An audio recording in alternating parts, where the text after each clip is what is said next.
Hello ನಮಸ್ಕಾರ. ಎಲ್ಲರಿಗೂ ಭರತ ಹುಣ್ಣಿಮೆಯ ಶುಭಾಶಯಗಳು.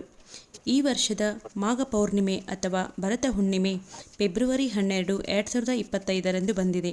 ಇಂದಿನ ದಿನ ಚಂದ್ರ ಸಂಪೂರ್ಣವಾಗಿ ಉದಯಿಸುತ್ತಾನೆ. ಭರತ ಹುಣ್ಣಿಮೆಯಲ್ಲಿ ಶ್ರೀ ವಿಷ್ಣುವಿನ ಪೂಜೆ, ಚಂದ್ರನ ಪೂಜೆ ಹಾಗೂ ಪುಣ್ಯ ಸ್ನಾನ ಮಾಡುವುದು ಉತ್ತಮವಾಗಿದೆ. ಇಂದಿನ ದಿನ ಪವಿತ್ರ ನದಿಗಳಲ್ಲಿ ಸ್ನಾನ ಮಾಡಬೇಕೆಂದು ಶಾಸ್ತ್ರದಲ್ಲಿ ಉಲ್ಲೇಖಿಸಿದ್ದಾರೆ. ಮಾಘ ಮಾಸದ ಹುಣ್ಣಿಮೆಯ ದಿನದಂದು ಕಾಶಿ, ಪ್ರಯಾಗ್ರಾಜ್ ಹಾಗೂ ಹರಿದ್ವಾರಗಳಂತಹ ತೀರ್ಥಕ್ಷೇತ್ರಗಳಲ್ಲಿ ಸ್ನಾನಕ್ಕೆ ವಿಶೇಷವಾದ ಮಹತ್ವವಿದೆ. ಹಾಗೆ ನಮ್ಮ ಕರ್ನಾಟಕದಲ್ಲಿ ಭರತ ಹುಣ್ಣಿಮೆ ಅಂಗವಾಗಿ ಶ್ರೀ ಯಲ್ಲಮ್ಮ ದೇವಿಯನ್ನು ಆರಾಧಿಸಲಾಗುತ್ತದೆ. ಪುರಾಣಗಳ ಪ್ರಕಾರ ಕಾಶ್ಮೀರ ರಾಜ ರೇಣುಕಾ ಭೋಗವತಿ ದಂಪತಿಗಳಿಗೆ ಮಗಳಾಗಿ ಯಜ್ಞಕುಂಡದಲ್ಲಿ ಜನಿಸಿದಳು. ಶ್ರೀ ರೇಣುಕಾದೇವಿ ಸಾಮಾನ್ಯಳಾಗಿರದೆ ಆದಿಶಕ್ತಿಯ ಅವತಾರವಾಗಿದ್ದು, ಸಿದ್ಧಾಚಲ ಪರ್ವತದಲ್ಲಿ ಜನಿಸಿ ಯಮದಗ್ನಿ ಪತ್ನಿಯಾಗಿ ತನ್ನ ಪತಿವ್ರತೆಯಿಂದ ಮಹಾಮಹಿಮಳಾಗಿ ಇಂದಿಗೂ ಜನರ ಆರಾಧ್ಯ ದೈವಳಾಗಿದ್ದಾಳೆ.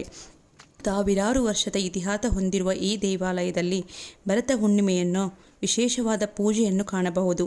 ಮಲಪ್ರಭಾ ನದಿಯ ದಂಡೆಯಲ್ಲಿರುವ ಜೋಗುಳಬಾವಿಯಲ್ಲಿ ಸ್ನಾನ ಮಾಡಿ ಸತ್ಯವತಿ ದೇವಿ ದರ್ಶನ ಮಾಡಿ ಬಳಿಕ ಯಲ್ಲಮ್ಮನ ದರ್ಶನಕ್ಕೆ ಸಾಗುತ್ತಾರೆ.